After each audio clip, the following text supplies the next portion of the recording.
আসসালামু আলাইকুম সবাইকে। আশা করি সকলেই ভালো আছো। কলেজ ভর্তির নতুন আরেকটি ভিডিওতে তোমাদের সবাইকে স্বাগতম। আজকে আমরা খুবই গুরুত্বপূর্ণ একটি বিষয় নিয়ে আলোচনা করব। সেটি হচ্ছে যে জিপিএ 5 পেয়েও জুটবে না কাঙ্ক্ষিত কলেজ। তো অনেকেই জিপিএ 5 পাবে, কিন্তু তাদের পছন্দের যে কলেজটি সেটিতে তারা ভর্তি হতে পারবে না। তো কেন পারবে না, এই বিষয় সম্পর্কে এই ভিডিওতে আলোচনা করব। তো দেখো, এবছর কিন্তু 2 লাখেরও বেশি শিক্ষার্থী জিপিএ 5 তারা পেয়েছে। তো এখন আসো দেখি যে কেন তারা তাদের পছন্দের কলেজটি পাবে না। তো আমরা তোমাদেরকে বোঝানোর ক্ষেত্রে এখানে আমরা একটি কলেজ লিস্ট তৈরি করেছি। এখানে দেখো কলেজ রয়েছে এবং এখানে বিভাগগুলো রয়েছে। এখানে 3টি বিভাগ রয়েছে। দেখো, 3টি বিভাগের কোন কলেজে কত মিনিমাম পয়েন্ট নেবে তাই আমরা এখানে দিয়ে রেখেছি। এটা তোমাদের জাস্ট বোঝানোর জন্য আমি এখানে দিয়ে রেখেছি। তো এখন দেখো, আমরা একটা উদাহরণ দেই যে তোমার প্রথম যে চয়েস, তুমি যে কলেজে পড়তে চাও সেই কলেজটি হচ্ছে রংপুর গভর্নমেন্ট কলেজ। তো এই রংপুর গভর্নমেন্ট কলেজে তুমি সায়েন্স বিভাগে ভর্তি হতে চাও। সেক্ষেত্রে কলেজ কর্তৃপক্ষ এখানে মিনিমাম 5.00 জিপিএ নেবে। এখন তোমারও মনে করো 5.00 জিপিএ রয়েছে, তার মানে তুমি এই কলেজে আবেদন করতে পারতেছো। এখন আসো যে এই কলেজের ধরো আসন সংখ্যা বিজ্ঞান বিভাগে রয়েছে 200 জন। ওকে, 200 আসন রয়েছে।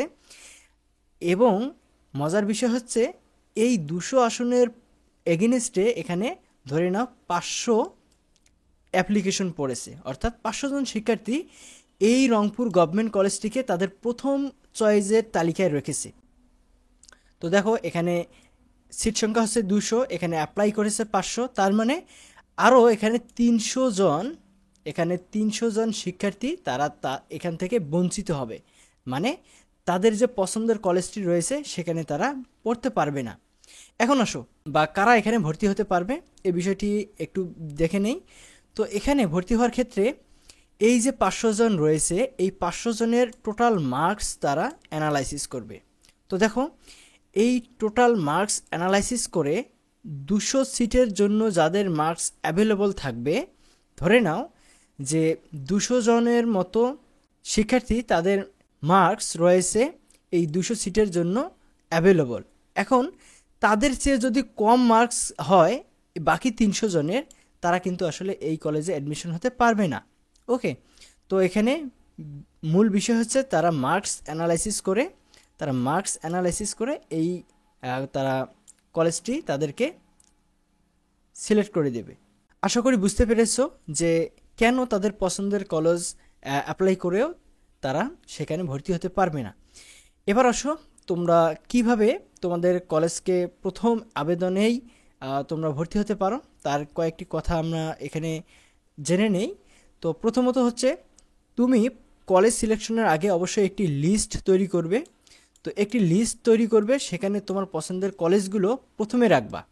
তুমি যে কলেজটি পড়তে চাও সেটি প্রথমে রাখবা, তারপরে যে কলেজটিতে পড়তে চাও সেটি দ্বিতীয়তে রাখবা।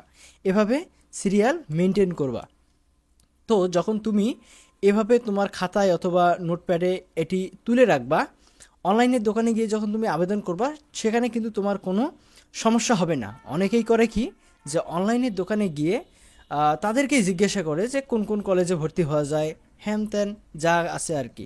তো এই ভুলটি কখনোই করা যাবে না। প্রথমেই তুমি একটি লিস্ট নিয়ে যাবা অনলাইনের দোকানে। তো এরপর আসো, তুমি কোন কলেজগুলো চয়েস দেবা। দেখো, তোমার মার্কস বুঝে সেই কলেজের সিট সংখ্যা জেনে ওই কলেজগুলো নির্বাচন করবা। এবং এমন কলেজ নির্বাচন করবা যেখানে তুমি পড়ার জন্য অ্যাভেলেবল, ধরে নাও তোমার থাকা খাওয়া যাতায়াত ব্যবস্থা সুবিধা রয়েছে, ওই সকল কলেজগুলো তুমি প্রথমের দিকে রাখবা। এমন কোনো কলেজ রাখবা না যেখানে তোমার চান্স হলো, এখন চান্স হওয়ার পরে দেখা যাচ্ছে যে তুমি ওই কলেজে পড়ার জন্য তোমার অনেক টাফ হয়ে যাচ্ছে, তখন কিন্তু তোমার অনেক সমস্যা হবে। তো সুতরাং আমি বলবো যে তোমরা কলেজ সিলেকশনের ক্ষেত্রে তার আগেই তুমি একটি খাতায় লিস্ট করবা এবং তোমার সুবিধা অসুবিধাগুলো সেই কলেজের উপর নির্ভর করে যে কলেজে তোমার সুবিধা হবে সেই কলেজগুলো প্রথমে রাখবা, এবং যে কলেজগুলো তোমার অসুবিধা হবে সেগুলো তুমি একবারে নিচে রাখবা। তো এই ছিল আজকের ভিডিও। আশা করি তোমরা এখান থেকে বুঝতে পেরেছো যে এই জিপিএ 5 পেয়েও কাদের কলেজ জুটবে না এটা, এবং তোমরা কিভাবে কলেজকে খুব সঠিকভাবে নির্বাচন করবে সেটি। এই ছিল আজকের ভিডিও।